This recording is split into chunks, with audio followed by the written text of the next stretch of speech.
Oi pessoal, voltamos para as nossas pré-aulas e hoje a gente vai falar de parametrização de curvas planas, continuando esse assunto de curvas, tá?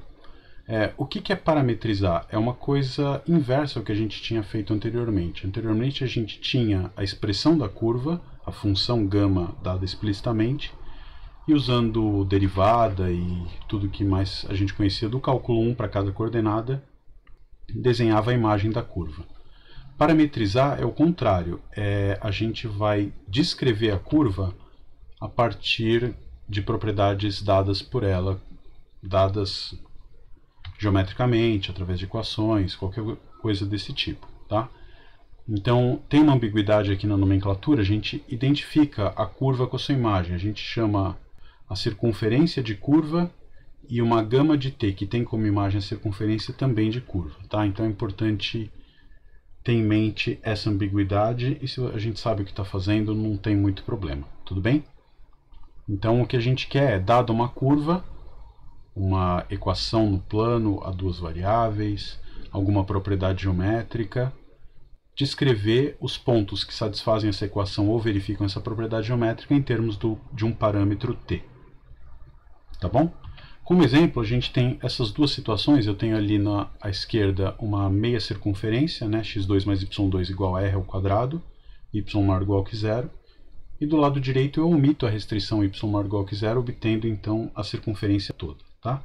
No primeiro caso, eu observo que essa curva vermelha é o gráfico de uma função. Né? Se eu pego, por exemplo, esse ponto da circunferência, ele vai ter uma certa componente x. O que eu posso dizer a respeito da componente y dela? É unicamente determinada pelo valor de x a partir dessa equação aqui. Né? A gente pode, por exemplo, tirar, como y é maior do que zero, eu vou pegar a raiz positiva, raiz de r2 menos x2. Tá? Então eu consigo uma parametrização para essa curva que é gama de t igual a t, raiz de r2 menos t2, tá bom? Importante ressaltar aqui, como sempre, toda função tem um domínio, e aqui no caso o t varia de menos r até r, né? O t é o próprio x, nesse caso, tudo bem? Tem um gráfico aqui de menos r até r, que é onde a função y de x está definida ali. Uma outra maneira de parametrizar isso, a gente vai ver daqui a pouquinho, inspirada na parametrização que a gente vai ter aqui para o lado direito, que tem uma diferença crucial em relação ao do lado esquerdo. Né? Agora eu não consigo escrever a minha curva, a minha circunferência completa, como um gráfico.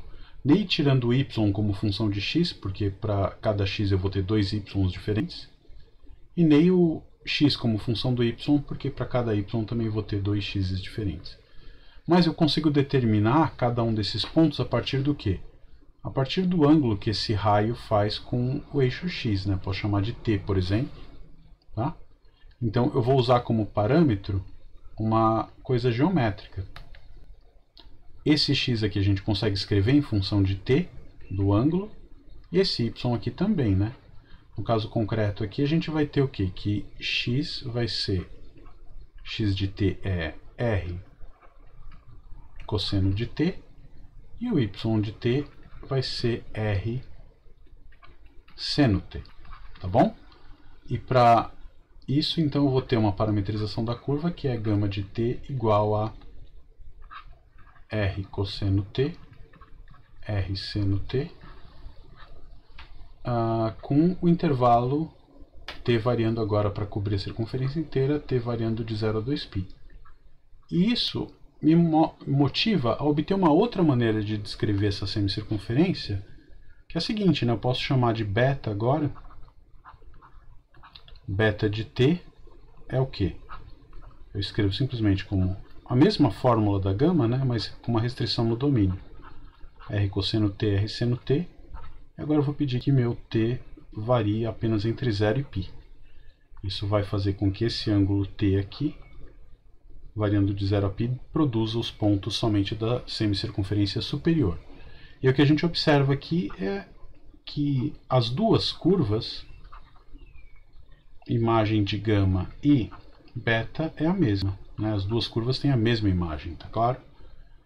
Ou seja, são duas maneiras diferentes de representar a mesma trajetória de uma partícula, por exemplo, ou um mesmo traço no plano. Tem um caso específico aqui, que vale para o lado esquerdo e não vale para o lado direito, que eu tenho que tudo isso também é igual ao gráfico de uma função f. No caso, a f do cálculo 1 é f de x igual a raiz quadrada de r2 menos x2. Tá bom? Então, existem várias maneiras diferentes de representar uma mesma curva no plano, e mudar de uma maneira para outra é o que a gente chama de reparametrização de uma curva. E isso pode ser muito interessante e muito importante em diversas situações. Vamos ver como reparametrizar uma mesma curva de diversas maneiras, tá? Qual exemplo que a gente vai usar? A gente vai usar o círculo de raio R centrado na origem de novo, e eu vou parametrizar ela de maneira que a imagem obtida é a mesma, mas que você percorre essa circunferência com velocidade diferente ou com sentido no qual a curva é percorrida oposto ao que a gente vai ter aqui, tá bom? Então eu posso reparametrizar a curva trocando a velocidade com que ela é percorrida e trocando o sentido, por exemplo, tá? Então, um primeiro jeito que vimos anteriormente é aquela nossa gama de t, que é o quê? R cosseno t, R seno t, tá? Com t dentro do intervalo 0,2π, tá? Aqui, colocando fechado dos dois lados, acontece que eu vou passar por esse ponto aqui duas vezes. Eu começo aqui no t igual a 0 e volto exatamente para o mesmo ponto. Se eu usasse aberto de um lado e fechado do outro, eu teria a mesma imagem, passando uma única vez por esse ponto que eu destaquei. Se fosse aberto dos dois lados, eu teria uma bolinha aberta aqui, como a gente gosta de usar, tá? Vamos calcular a velocidade dessa curva. Isso é o vetor γ', tá? Então basta derivar cada componente. O r está multiplicando, é um escalar vezes o vetor, eu vou colocar ele fora. Então a gente vai ter r menos seno t, derivando, tá? Cosseno t. Isso me mostra que o módulo desse γ', tá? Ou seja, o módulo do vetor velocidade, né? Velocidade escalar, se você quiser dizer assim, é exatamente r. Tá? Então, essa é uma essa curva descreve a trajetória de uma partícula que anda em cima dessa circunferência com velocidade escalar constante igual a r. Tudo bem? E a gente consegue até ver o sentido, né? Quando t vale 0, por exemplo, o γ' de 0 está aqui, tá? Então eu vou ter aqui o γ' de 0, se você calcular nos outros pontos, você vai ver que essa curva é percorrida no sentido anti-horário. A gente pode tentar reparametrizar essa curva como α de t igual a r cosseno de 2πt, r seno de 2πt, tá bom? E para fazer o serviço agora, eu preciso que o t esteja apenas no intervalo 0,1, né? Isso basta. E com isso a gente vai ter a mesma imagem que tinha antes, porém, na hora que eu calculo o vetor α', né, o vetor velocidade dessa partícula, o r vai pular fora, e quando eu for derivar, tem uma regra da cadeia, sai 2π nas duas coordenadas, né? Então eu vou ter 2πr, e aqui vai ficar menos seno de 2πt, cosseno de 2πt, tá bom? E, portanto, o módulo desta curva, o módulo da velocidade dessa curva é 2πr. Tudo bem? Maior do que o anterior, ou seja, é uma partícula que executa a mesma trajetória que a curva anterior, porém 2π vezes mais rápido, né? Mais de 6 vezes mais rápido que a curva γ. E é importante observar que o α' de 0 também tem o mesmo sentido, tá? Então, α e γ dão uma volta completa nessa circunferência, só que a curva α é 2π vezes mais rápido que a curva γ, né? Se você quiser pensar que t é o tempo, a curva α demora uma unidade de tempo para dar uma volta completa, enquanto a curva γ demora 2π unidades de tempo para fazer a mesma trajetória, tá?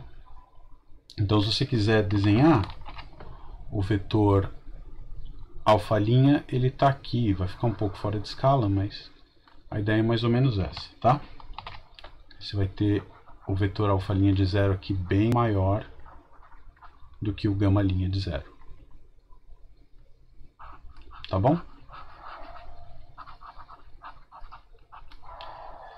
Um terceiro exemplo é o seguinte, vamos chamar de eta de t, tá? Eta é uma outra letra do alfabeto grego. Não quero usar beta porque usamos como exemplo lá atrás, né? Eu poderia trocar o t por menos t, né? E escrever isso aqui como sendo r cosseno de t menos r seno t. De novo eu verifico no mesmo intervalo 0 a 2π, eu também verifico, como as duas anteriores, que as coordenadas verificam a equação, né? Em qualquer uma delas, a primeira coordenada ao quadrado mais a segunda ao quadrado é igual a R2, e portanto a imagem das três curvas está contida na circunferência vermelha, e com um trabalhinho a mais você verifica que qualquer ponto da circunferência vermelha é atingido por qualquer uma dessas três funções aqui, para um valor adequado de t, tá bom? Se você fizer a conta, a gente vai ter aqui que o eta', o que ele vai ser? Se você deriva, você vai ter menos r seno t, tá certo? E aqui cosseno t. O que a gente nota que é isso? Isso é exatamente o vetor velocidade, e a gente percebe que o módulo do eta', o que ele é?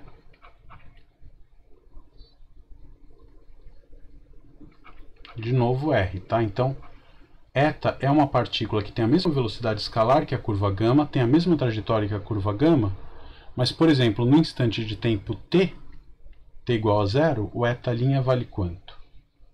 Quando t for igual a 0, ele vai valer menos r, né? Está apontando aqui para baixo. Na primeira coordenada, se eu ponho t igual a 0, eu vou ter 0, e aqui 1, né? Então vai ficar 0 menos r. O eta' de 0 está apontando aqui para baixo. Então é uma outra curva que tem a mesma imagem que as duas anteriores, mas é percorrida em sentido oposto, tá? Então, reparametrizar uma curva é obter uma nova expressão para ela que dê a mesma imagem e que tenha alguma propriedade interessante. Por exemplo, eu consigo fazer com que, é possível provar isso, que o comprimento de cada uma dessas curvas seja igual ao tamanho do intervalo. Então eu consigo reparametrizar cada uma das curvas de modo que o comprimento da curva é igual a 2π no primeiro caso, igual a 1 no segundo caso, e no terceiro igual a 2π também, tá? Então, como um desafio, a gente podia tentar parametrizar a curva que é formada pelo conjunto dos pontos no plano que verificam essa equação, né? Se você divide tudo por 36, o que a gente obtém ali é x² sobre 4 mais y² sobre 9 igual a 1, tá? Isso é muito conhecido, a equação de uma elipse, tá? Então a gente está aqui parametrizando um caso especial de uma elipse, né? E com o devido cuidado você consegue escrever isso como x sobre 2², pensando um pouquinho você percebe isso, y sobre 3² igual a 1, ou seja, os pontos da circunferência verificam uma coisa que é uma soma de quadrados igual a 1. Então eu posso dizer que o primeiro é cosseno de algum valor de t, o segundo é seno desse mesmo t, e aí eu vou ter então que o x é 2 cosseno t e o y é 3 seno t, por exemplo. Ou podia chamar a primeira de seno e a segunda de cosseno. O que será que dá de diferente quando você faz esse tipo de parametrização, tá? É importante a gente pensar nesse tipo de coisa. Tem um pequeno bugzinho ali, deixa eu tentar reescrever isso. X² x sobre 2², y sobre 3, tudo ao quadrado, tá bom? Isso aqui é igual a 1. Então isso descreve uma elipse, a gente consegue parametrizar a elipse, e o que a gente vai fazer no nosso próximo encontro é justamente dar a parametrização de todas as cônicas que a gente conhece, né? Elipses, parábolas e hipérboles, tudo bem? O material que a gente vai usar para isso é continuar no capítulo 7 do livro do Guido Risi. E o conjunto de vídeos gravados pela professora Marta lá no canal da USP também dão um material bem completo para a gente tomar conta desse assunto. Tá? Então até o nosso próximo encontro e a gente se vê lá. Cuidem-se, um abraço. Tchau, tchau.